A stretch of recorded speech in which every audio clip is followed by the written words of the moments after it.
Life jacket मंगवाई ऊपर से।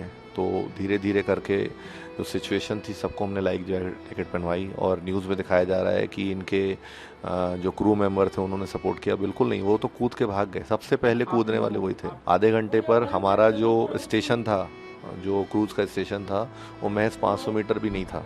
तो वहाँ लोग देख रहे थे, वीडियो बना रहे थे। बट अगर वो बोट ले आते तो सबको बचाया जा सकता था, ईच एंड एवरीथिंग, हर व्यक्ति बच सकता था। अगर हमने किसी को लाइफ जैकेट नहीं पहनाई होती तो हम में से कोई नहीं बचता, ये निश्चित था। 120% बता रहा हूँ मैं। सबसे बड़ी लापरवाही प्रशासन की है कि जब 2023 में उनको बोल दिया गया था कि डीजल बोट चलाना यहाँ प्रतिबंधित है, खासकर सैलानियों के लिए, तो वो चला रहे थे। किसकी मनमानी से चल रही थी? तो ये मनमानी थी उनकी, पैसे कमाने की थोड़ी सी चाहत में लोगों को डुबा गया, और कोई सिक्योरिटी, कोई सिस्टम नहीं। और जो बचाने वाले थे, सबसे पहले कूदने वाले वो नाविक ही थे। हम लोग तो बाद में डूबने के बाद गए, वो पहले ही कूद गया। मतलब उनकी तरफ से कोई ना दिशा निर्देश थे, ना कोई साहस था, ना कोई उन्होंने हिम्मत बांधी, कुछ नहीं किया, ना उन्होंने लाइफ जैकेट दी। क्रूज सपोर्ट स्टाफ किसी ने भी कुछ सपोर्ट नहीं किया। मैं लाइफ जैकेट भीख जैसा लग रहा, मैं मांग रहा था लाइफ जैकेट का कि दे दो भैया दे दो, नीचे बहुत लोग हैं, नीचे पानी भरना चालू हो गया है। नहीं दे रहे थे। पापा ऊपर बैठे हुए थे, वो ऊपर से मुझे देख रहे थे कि मैं किस तरह से लेके जा रहा था। तीसरी चौथी बार में क्रूज वाले ने ये बोला, भाई नीचे बेचने ले जा रहा है क्या? बोला भैया नीचे पूरा पानी भरना चालू हो गया है। वो बोला पैनिक मत कर, मेरा डेली का है, मैं लेके जाऊंगा। इतने में हुआ 5-10 मिनट में तो फिर ये पता चला कि वो दोनों बंदे तो पहले ही कूद गए हैं पानी से। मैं बच्चे को ली थी, वो भी ऐसे ऐसे कर रहा था पानी में। हाँ, मैंने ही लिया था, और वो ऐसे ऐसे कर रहा था, मैं भी ऐसे ऐसे कर रही थी। 2 सेकंड के लिए दिमाग में आया कि शायद अब हम लोग नहीं बचेंगे, ख़त्म। जबलपुर हादसे से कुछ मिनट पहले क्रूज बोट में बनाई वीडियो आपकी आंखों के सामने जरूर आया होगा, जहां पर महिला यात्री खुशी भरे अंदाज में समंदर की लहरों का लुत्फ उठाते हुए नजर आ रही हैं। ये पूरी फैमिली जबलपुर की रहने वाली थी। कुछ रिश्तेदार इनके साथ काठमांडू और कुछ बनारस से आए थे। लगभग 9 लोग जो हैं एक साथ बरगी डैम में घूमने गए थे, और पूरे 9 लोग सुरक्षित वापस भी आ चुके हैं। लेकिन उस दिन 30 से 40 मिनट की जो जिंदगी और मौत के बीच की जो लड़ाई थी, उन्होंने किस तरह से जीता है वो ऑन कैमरा बताई है। उसकी कुछ चंग जो है आपने वीडियो के स्टार्टिंग में सुनी, पूरी कहानी आपको वीडियो में आगे सुनने को मिलेगी। लेकिन साथ ही इन्होंने ये भी बताया कि एक वीडियो जो सोशल मीडिया पर सर्कुलेट हो रही है, जहां पर एक शख्स जो है हड़बड़ी में लाइफ जैकेट निकालते हुए नजर आ रहा है जब पानी बोट में भर जाता है। सभी को ये लगता है कोई क्रू मेंबर या फिर कैप्टन है, लेकिन ऐसा बिल्कुल भी नहीं है। यहाँ पर जो ये लड़का लाइफ जैकेट निकालते नजर आ रहे हैं, ये इसी जबलपुर फैमिली का सदस्य है। यहाँ पर उन्हें कहा कि क्रू मेंबर जो थे वो तो दुम दबाकर भाग चुके थे। यहाँ पर हादसे से 5 मिनट पहले, यानी नाव डूबने से 5 मिनट पहले, जब एक लड़का ऊपर से लाइफ जैकेट बार बार नीचे ला रहा था और परिवार वालों को और बाकी सदस्यों को दे रहा था, तो क्रू मेंबर ये पूछ रहे थे कि भाई इतनी लाइफ जैकेट कहाँ ले जा रहा है, बेचने जा रहा है। तब इसने कहा था कि बोट में पानी भर चुका है, और उसके बाद भी क्रू मेंबर का ये कहना है कि कोई पैनिक नहीं है, हमारा ये रोज का काम है। लेकिन उससे जब 5 मिनट बाद ही जब मामला हाथ से निकल जाता है तो क्रू मेंबर वहां से दुम दबाकर भाग जाते हैं, और जितने भी यात्री थे वो किसी तरह से अपनी जान बचाने की कोशिश करते हैं। यहाँ पर क्रू मेंबर ने ना कोई लाइफ जैकेट प्रोवाइड कराई थी, ना ही कोई गाइडलाइन बताई थी। या आप देख सकते हैं किस तरह की लापरवाही है, या लापरवाही है भी नहीं है, फिर ये पूरी साजिश है। यहाँ पर यह भी सामने निकल कर आया कि 2023 में जो प्रशासन है उन्होंने डीजल बोट को जो मना कर दिया था, प्रतिबंध लगा दिया, लेकिन उसके बाद भी चलाई जा रही थी। इसके साथ ही अलर्ट भी आ चुका था कि समुद्र में जो तेज़ लहरें हैं, लेकिन उसके बाद भी जो क्रू मेंबर थे वो बोट लेकर वहाँ पर चले जाते हैं। और ये पूरी कहानी जबलपुर की फैमिली ने बताई है, आप सुनिए। और इन्होंने बताया कि किस तरह से 30 से 40 मिनट लड़कर जो है इन्होंने अपनी जान बचाई है। मंज़र तो अब कल्पना ही रह गई हैं, कहानियाँ रह गई हैं सिर्फ बताने के लिए। लेकिन जो फील कर सकते हैं, कभी कभी अकेले बैठो तो खौफनाक मंज़र था वो।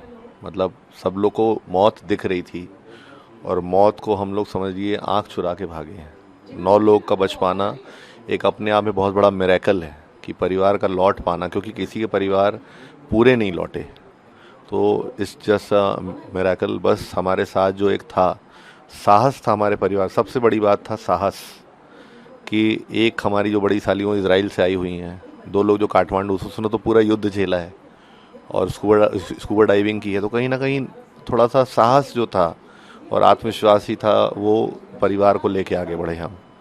और पैनिक स्थिति बहुत ज़्यादा थी, महिलाएं बच्चे बहुत ज़्यादा थे। क्रूज़ लहरों में फंस चुका था, आधे घंटे तक लहरों में वो उलझन में फंसा था, कभी इधर कभी उधर, और डबल डेक था तो डोल ज़्यादा रहा था वो, और स्थिति कभी यहाँ कभी वहाँ। इंसान तो छोड़िए, मेज़ कुर्सी टेबल सब एक दूसरे ऊपर गिर रहे थे उस समय भी।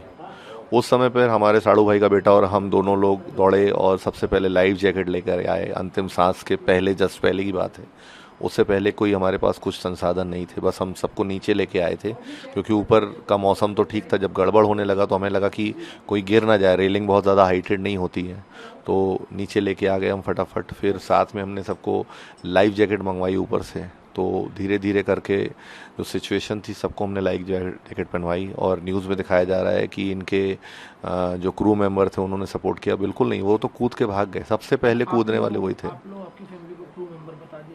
जी जी जी, बिल्कुल बिल्कुल, जो सोशल मीडिया पे दिखाया जा रहा है वो हमारे साड़ू भाई का बेटा है और हम हैं, कि हम लोगों ने पूरे सबको लाइफ जैकेट ला के पहनाए हैं। और उसके बाद एकाएक देखते देखते पानी भरने लगा बोट में, एक कोना टूट गया और ये लगभग आधे घंटे तक चला है। लहरों में फंसना, लहरें तेज़ होना और पूरा जो भयानक जो सीन था वो आधे घंटे तक चला है। आधे घंटे पर हमारा जो स्टेशन था, जो क्रूज़ का स्टेशन था, वो महज 500 मीटर भी नहीं था, तो वहाँ लोग देख रहे थे, वीडियो बना रहे थे। बट अगर वो बोट ले आते तो सबको बचाया जा सकता था, ईच एंड एवरीथिंग, हर व्यक्ति बच सकता था। बट कोई प्रयास उनके द्वारा नहीं किया गया। साथ ही साथ धीरे धीरे पानी भरा, फिर मैं ऊपर चढ़ा, कोशिश करके ऊपर आया कांच तक और तोड़ने की भरसक कोशिश की मैंने, जितनी ताकत लगा सकता था, क्योंकि मरना तो तय था। बिल्कुल साहब, ये कांच तोड़ते समय ही लगी है, और जितनी कोशिश मैं कर सकता था अपने जी जान से, क्योंकि परिवार बचाने की चाहत थी और ज़िंदा रहने की चाहत थी।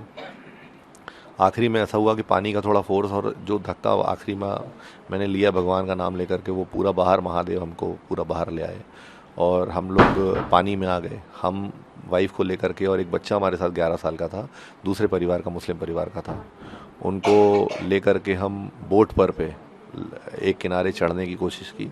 वहाँ हमें हुक स्टेप मिला जहाँ हमें होल्ड करने का एक मौका मिला और सब चढ़े थे, लेकिन बहाव तेज़ ही था, कम नहीं था।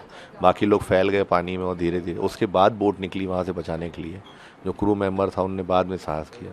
अगर ये पहले होते तो इतनी बड़ी लापरवाही और इतनी बड़ी मिस हैपनिंग नहीं होती। अगर हमने किसी को लाइफ जैकेट नहीं पहनाई होती तो हम में से कोई नहीं बचता, ये निश्चित था, 120% बता रहा हूँ मैं। आप लोग खुद भी बचे, परिवार को बचाया। बड़ी जिम्मेदारी थी कि आप यहाँ पे गार्जियन के तौर सबसे बड़ी दिक्कत ये थी कि हमने सबको लाइफ जैकेट पहना दी। हमारा 1 साल का बेटा जिसको लाइफ जैकेट हो ही नहीं रही थी, उसमें से निकल जाता, वो किस तरह बचा पाते, वो सबसे बड़ी दुविधा सबके मन में थी। तो इसका साहस हमारी बड़ी साली ने दिखाया, जो हमारी इजराइल से आई हुई हैं। उन्होंने पूरा उसको ऊपर उठा के रखा था, मतलब कंधे से ऊपर। वो खुद पानी पी रही थी, लेकिन आखिरी तक उनका जो प्रयास था और उनका जो बेटा था करण, वो दोनों ने उसको किनारे लगाया। कहाँ तक आप लोग पानी में, मतलब उस समय जब आप फंसे थे तो कहाँ तक? 15-15 सेकेंड तो हम लोग पानी में मिनिमम रहे होंगे। पानी के अंदर तक जाना आना, पानी अंदर जाना, ये सब चीज़ें होती नहीं हैं। उसके बाद ही हम लोग लड़ पाए और साहस दिखा पाए। बहाव था तो लोग जो बचे हैं, बहाव के कारण जो लहरें थी वो स्टेशन की तरफ ना होकर पत्थरों की तरफ थी, और वहाँ रेस्क्यू गांव वालों ने जो किया साहस दिखा के, वो सबसे बड़ा। और सबसे बड़ी लापरवाही प्रशासन की है कि जब 2023 में उनको बोल दिया गया था कि डीजल बोट चलाना यहाँ प्रतिबंधित है, खासकर सैलानियों के लिए, तो वो चला रहे थे, किसकी मनमानी से चल रही थी। और दूसरा, जब मौसम विभाग का अलर्ट एक हफ्ते पहले से सोशल मीडिया पर चलता है और खासकर 3 बजे उनका एक अलर्ट आया था कि ये येलो ग्रेड जोन में दिखा रहा है, तो उनको तो प्रतिबंध कर देना चाहिए था। ये मनमानी थी उनकी, पैसे कमाने की थोड़ी सी चाहत में लोगों को डुबा गया, और कोई सिक्योरिटी, कोई सिस्टम नहीं। और जो बचाने वाले थे, सबसे पहले कूदने वाले वो नाविक ही थे। हम लोग तो बाद में डूबने के बाद गए, वो पहले ही कूद गया। मतलब उनकी तरफ से कोई ना दिशा निर्देश थे, ना कोई साहस था, ना कोई उन्होंने हिम्मत बांधी, कुछ नहीं किया, ना उन्होंने लाइफ जैकेट दी। लेकिन क्रूज ड्राइवर से हमारी बात हुई, उनका कहना है कि मैंने बचाने की कोशिश करी, प्राकृतिक आपदा थी, कुछ नहीं कर सकते थे। प्राकृतिक आपदा, मैं ये नहीं बोल रहा हूँ प्राकृतिक आपदा नहीं थी, लेकिन सूझबूझ, जैसे हम लोग लोकल वे में बोलते हैं कि लहरों के साथ अगर बोट को छोड़ देते तो इस तरह वो टूटती नहीं नीचे से। भाई लहरों के साथ चलती, जहाँ ले जाती वहाँ चलती, जब गिरना हो तब गिरती। लेकिन उसकी ज़िद थी कि हम उसको स्टेशन पर ही लगाएं, बोट स्टेशन पर ही ले जाने की ज़िद थी, जबकि पहाड़ी वहाँ से 200 मीटर पास थी। अगर वो लहरों के साथ भी चलती, हो सकता था मे भी हम बच जाते। मैं बनारस का रहने वाला हूँ। मैं अभी यहाँ जबलपुर आया हुआ था, मेरे मौसा मौसी लोग यहाँ पे रहते हैं। छोटे भाई का पहला बर्थडे था, वही सेलिब्रेट करने हम लोग गए थे। पहले महादेव के दर्शन किया हम लोग ने, फिर उसके बाद ये प्लान हुआ कि बरगी चलते हैं। बरगी में हम लोग पहले भी जा चुके हैं काफ़ी बार। इस बार गए, सब चीज़ नॉर्मल था। हम लोग तकरीबन 5 सवा 5 बजे हम लोग बोट पे चढ़े, क्रूज़ चली, सब चीज़ सही था, सब इंजॉय कर रहे थे, गाना अच्छा बज रहा था, पूरा वाइब बहुत अच्छा था बोट का। बीच में जब पहुँचे हैं, अचानक से आंधी तूफान, हल्की हल्की बारिश बूंदाबूंदी चालू हुई, आंधी तूफान बढ़ना चालू हुआ और ऐसा बढ़ना चालू हुआ कि वो खतरनाक वो दृश्य एकदम लगने लगा। देखने में सिर्फ अच्छा लग रहा था, बट जब फिर वो क्रूज़ पे अफेक्ट करना चालू हुआ तब फिर दिक्कतें फिर पता चलना चालू हुई, क्योंकि पूरा डिसबैलेंस हो रहा था। क्रूज़ एकदम समझ ही नहीं आ रहा था क्या हो रहा था। अगले ने जो भी चला रहा था, आई डोंट नो उसको एक्सपीरियंस था कि नहीं चलाने का, क्योंकि अगर वो लहर के साथ लेके जाता, अगर नाव को बच जाते, क्रूज़ को तो नुकसान होना ही था। क्रूज़ तो अभी पूरा पलट गए, नुकसान उसको होना ही था। वो चट्टान में जाके लड़ता, एटलीस्ट जितने लोग थे बोट पे वो सारे लोग बच जाते। वो पार्किंग से जिस अपने निकाला था उसका लक्ष्य वही था कि उसको अपने पार्किंग में ले जाके रखना अपनी बोट को। जिस वजह से लहर बोट को काटना चालू की, मैं पूरा लाइव देखा हूँ, क्योंकि मैं बाहर बाल्टी से पानी फेंक रहा था, जो कि मैं नहीं करना चाहिए था, बस जो समझ में आ रहा था कर रहा था। हम समुंदर का पानी समुंदर में फेंक रहे थे, जो कि वापस ही आ रहा था उसमें। मैं पूरा लाइव देखा हूँ, नीचे का फटते हुए, ऊपर का जितना भी था त्रिपाल उड़ गया है, ऊपर का पूरा फ्रेम स्ट्रक्चर जितना भी था, वो क्रूज़ दिख ही नहीं रहा था। वो पता नहीं शायद बोट में वो सब जो भी बना दिए थे उसका क्वालिटी कंडीशन लो था, या तो आंधी तो तूफान तेज़ था ही। क्रूज सपोर्ट स्टाफ किसी ने भी कुछ सपोर्ट नहीं किया। मैं लाइफ जैकेट भीग जैसा लग रहा, मैं मांग रहा था लाइफ जैकेट का कि दे दो भैया दे दो, नीचे बहुत लोग हैं, नीचे पानी भरना चालू हो गया है। नहीं दे रहे थे, दिए स्टार्टिंग में 2-3 राउंड, क्योंकि मैं ही अकेले जा रहा था बार बार ऊपर, तो उनको ये लगा कि ये बार बार आके लेके जा रहा है, क्या मतलब है। बोले भैया कोई नीचे ले जाने की हालत में नहीं है, नीचे औरतें हैं, बच्चे हैं, बड़े बुजुर्ग हैं। मैं ही यार बार रेंग रेंग के मैं जा रहा था, कैसे कैसे ले रहा था। मेरे पापा ऊपर बैठे हुए थे, वो ऊपर से मुझे देख रहे थे कि मैं किस तरह से लेके जा रहा था। तीसरी चौथी बार में क्रूज़ वाले ने ये बोला भाई नीचे बेचने ले जा रहा है क्या। बोला भैया नीचे पूरा पानी भरना चालू हो गया है। वो बोला पैनिक मत कर, मेरा डेली का है, मैं लेके जाऊँगा। इतने में हुआ 5-10 मिनट में तो फिर ये पता चला कि वो दोनों बंदे तो पहले ही कूद गए हैं पानी से। फिर बोट पलटना चालू हुई। मैं बाहरी बार बल्टी पानी फेंक रहा था। मैं जब देखा हो कि बोट अब सीधे पूरी पलट गई है, ये लोग पानी की तरफ फ्लश आउट हो रहे थे, मैं बोट के ऊपर आ गया था। उन्होंने कांच तोड़ा मौसा जी ने, उससे लोग फ्लश हुए। विंडो छोटा सा था, उसमें से 4-5 ही लोग बाहर आ पाते, ऊपर से लाइफ जैकेट सबने पहना हुआ है। वो लोग अटक गए उसमें जाके। जो भी बाल में पकड़ पाए, जिन लोग का सर पकड़ पाए, लाइफ जैकेट पकड़ पाए, खींच रहे थे। मैं अपने परिवार वालों को खोज रहा था कि मेरे 9 जन हैं कहाँ पे आखिरकार। जहाँ पे मुझे 1 लोग दिखा, 2 लोग दिखा, थोड़ा रिलैक्सेशन महसूस होना रहा मुझे। मेरी मम्मी दिखी, उसके हाथ में छोटा सा बाबू था, मेरा भाई जिसका बर्थडे हम सेलिब्रेट करने गए थे। बस वही समझे कि अब कैसे करके बस इन लोग को बस पहुँचाया जाए। हम लोग पानी में कूद गए, ले जाते रहे। आधा सपोर्ट उसने दिया, आधा सपोर्ट मैंने दिया। रेस्क्यू बोट वाले को मैं चिल्ला बोला, सबसे छोटा बच्चा बोट में अपना ही था। रेस्क्यू बोट वाला अपने पास आया, वो ऐसा पास आया कि वो सर कुचलते हुए निकल जाता अपना। मैं ऊपर कर रहा हूँ बाबू को कि भाई इसको पकड़ लो, हम लोग तो चल जाएंगे, इसको पकड़ लो। वो उसको नहीं पकड़ा। एक तो छोटा सा ट्यूब था, उसने बस वो फेंका है, चला गया है। उसमें रस्सी भी कुछ नहीं बंधा था, सिर्फ वो फेंक के चला गया है, सिर्फ फ्लोटिंग के लिए, वो भी छोटा सा था। उसमें 3 लोग हम लोग छोटे से ट्यूब पे और फिर ऐसे करके ट्राई करना चालू किए। वो आगे बढ़ गया बोट वाला।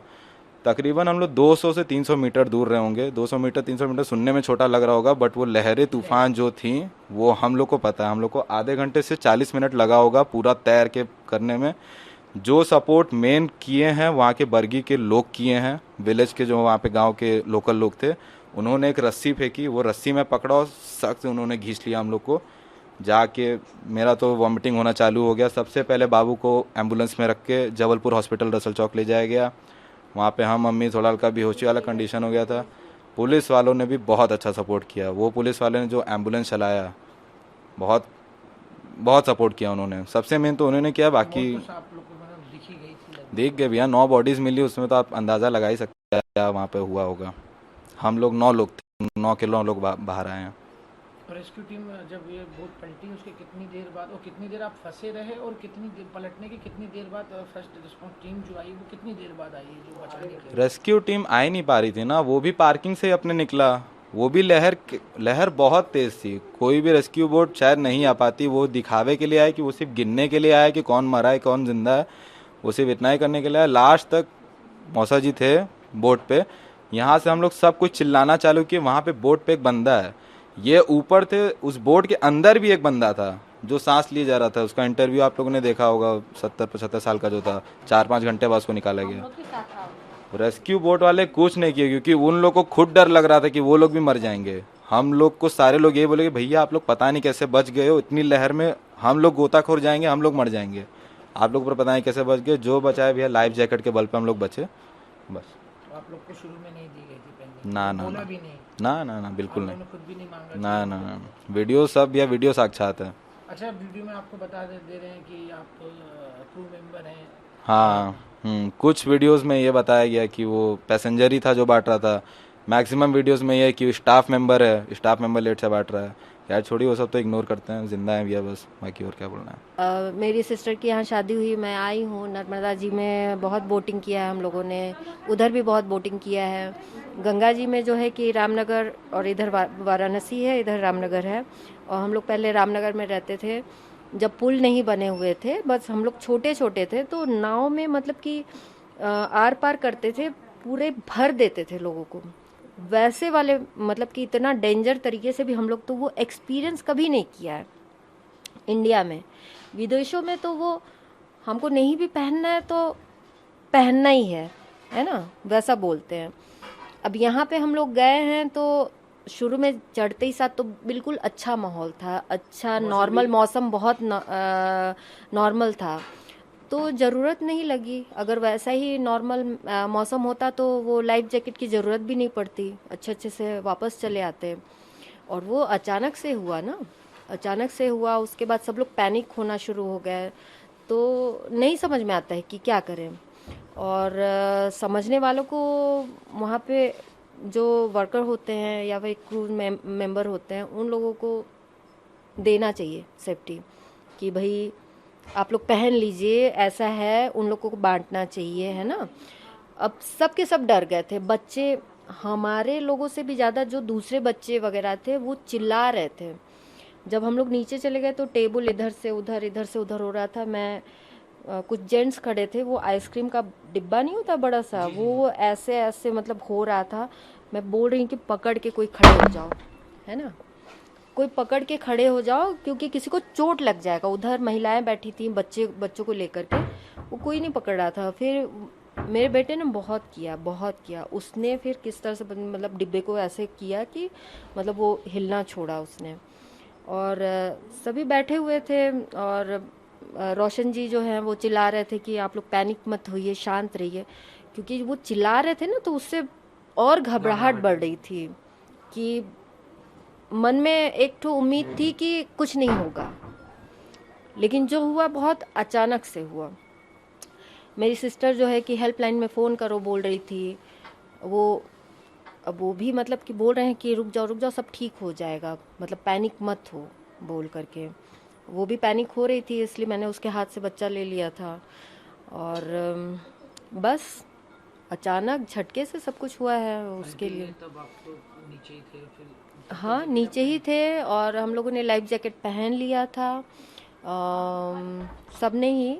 और कई लाइफ जैकेट ऐसे थी कि उसमें मतलब कि बटन वगैरह अच्छे से नहीं लग रहे थे, तो जितने पुराने थे वो बाद में फिर बेटे को बोला कि मैंने और भी ला करके दे दो बेटा, कि मतलब कि और भी लोग जितना हो सके पहन सके।